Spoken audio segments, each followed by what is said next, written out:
It's hard. There's a lot of things that go on in people's lives, but sometimes it's a little easier than you think, and I think we can all do this with political officials, especially in this area. You know, I'd like to think that our Seneca Nation identity is everywhere. You know, our Haudenosaunee identity is everywhere. This was all ours.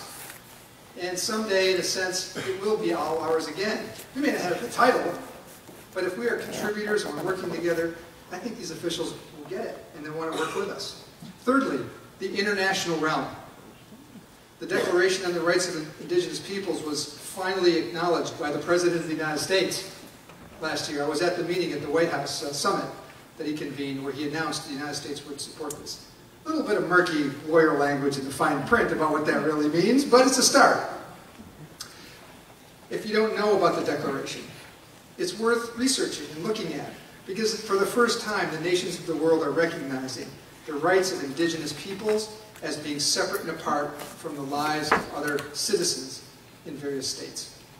And it will serve as an important tool for us in the future to remain active. And our Confederacy, led by the Onondagas, has been involved in this for many, many years in shaping the Declaration and making it part of now the international law of the world. Two more things. Exercise power. We do that in our nation. Sometimes we do it really well. And it's a matter of having a government that's strong, that reflects the will of the people, that allows things to get done. And I spend a lot of time figuring out how to solve problems. How can we diversify our economy away from casinos and tobacco? How can we get into other businesses? How can we keep growth occurring? We don't have a tax base in our nation. The monies that we earn are used to support the social welfare system in our nation. Frankly, we have the healthcare system that Americans are still fighting over. It is something that our government does, and we don't collect a nickel of tax from anybody. I'm kind of afraid to tell people about that sometimes because people get a little jealous. But it's something that we feel is important for our nation, and I think more people can see the wisdom of that. But exercising power is a very important way of respecting the treaty and making it real. And at various times, all of our governments have had internal disputes, and we've had disagreements with our people. Wasting time fighting with each other is not respecting the treaty right to self-government and moving forward. It's a hard thing sometimes, and our nation has certainly lived through it, but it is important to exercise the power. And then the last thing to say about what can we do about our treaty rights, the Canandaigua Treaty, is we need to be smart. We always need to be smart. And I'm so impressed by the decisions that were made by our leaders long ago about our treaty rights, the decisions that they made. Now as the president for the last year, realizing how hard it must have been, how the battles must have occurred internally, fighting over such life and death issues about whether we relinquish most of our territory in 1797 in exchange for a $100,000 annuity that would support us economically. What must have been the conflict there? But being smart includes, based in my view of the record, stay out of the courts. Don't go to court with our treaties. Nations shouldn't, individuals shouldn't. It's a political document, it's a political promise that should be dealt with in the political realm. Because the courts simply can't be trusted with something as sacred and as valuable, as important as the promise made to us by the United States. A political promise. And that's just being smart. We can see the consequence of bad decisions. And we have to resist the temptation to think there's an easy solution to anything. It's a political document, we should use diplomacy. We have had conflicts with the government, physical ones, violent ones in the last 20 years.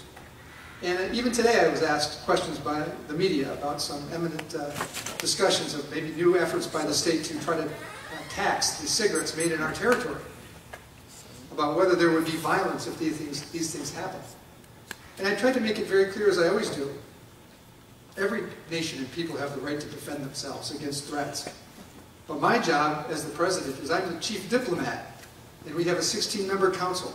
And we're the peace chiefs of the older era living today. And our job is to find practical solutions to difficult problems.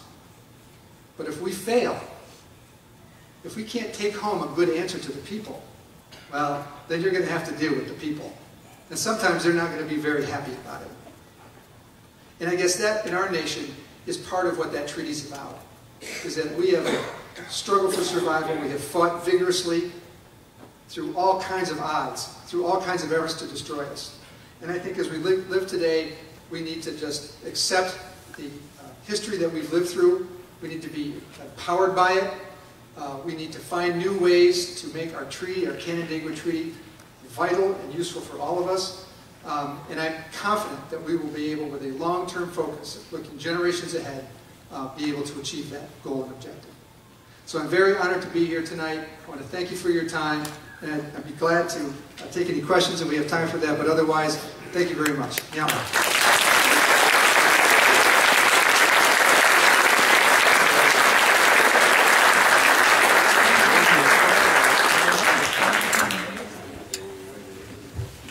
I want to thank Rob for what I think was giving us a really good breakdown of the issues that exist and the approaches that we have had to take and the realities that we're still dealing with.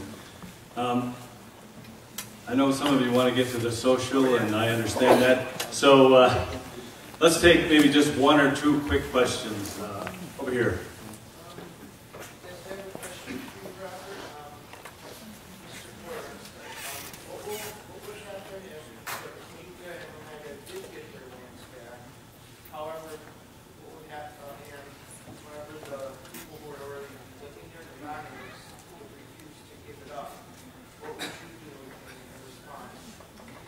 Well, the question relates to the Oneidas and the Cayugas and getting land back. The interesting thing is the Oneidas reacquired, I believe, about 17,000 acres of land. They just simply bought it, through consensual transactions. And I think that the market forces there work wonderfully to solve problems. You don't have to force anybody to do anything, but there is a point at which you're willing to take someone's money to move. And I think that that's a really good way to solve problems like that. Just use normal market forces. And take time. It doesn't have to happen overnight. It can take many years to make it happen. Another question? Yes, in the back. How about our fishing and hunting rights? Hunting and fishing rights? Yeah. Specifically, what are you referring to in terms of hunting and fishing? On territory? Or? Throughout the state. Well, interestingly enough, in the 1797 agreement with Robert Morris and the Seneca Nation, it acknowledged that we would retain rights to hunt and fish in lands that were ceded, which is pretty much all of western New York. And there was a case, unfortunately, that was decided around 1960 called Kennedy versus Becker that took it all the way to the Supreme Court. The Supreme Court said, well, what that really means is you still have to follow state law. Doesn't make any sense at all. So there we have it. Another example of a treaty right that says something very clear that, of course, we would fight to retain hunting and fishing on lands other than what we were living on, because we needed it all to live. But then a Supreme Court case comes along in a particular dispute and just recognizes it. So it'll either take another Supreme Court decision or act with Congress to get those rights back. Yes. You spoke wonderfully about the healthcare system within the nation. And I'd like to ask if those same medical and healthcare benefits are provided to all your employees. Some of them, but not as a matter of employee policy, but we do provide them with pretty good health insurance. Our clinic services are drawn to family members of the nation, which may include we're a matrilineal society, so it may include the children and even the grandchildren. So it's a very broad service area. But we work with our employees. They have health insurance, and that's how we provide But it's them. more like the health insurance that Yeah. is generally out there for Exactly. throughout the nation. And our casino employees as well. Yes? What have you done to reverse the Sherrill decision? Well, the Sherrill decision, there is no reversal of the Sherrill decision. What the Sherrill decision means is that the courts will not be available to recognize Indian title and restore sovereignty, tribal sovereignty over that land. Go to Congress to do it. And so that's what is the next path, is to take these issues of land that has been wrongfully taken and go to Congress to get Congress to re-recognize our sovereignty and our title to that land.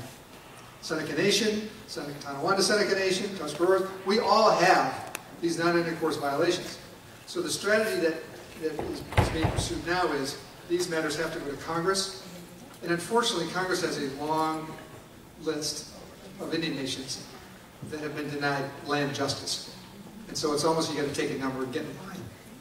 You know, I mean, but that's unfortunately, I think, the path. So.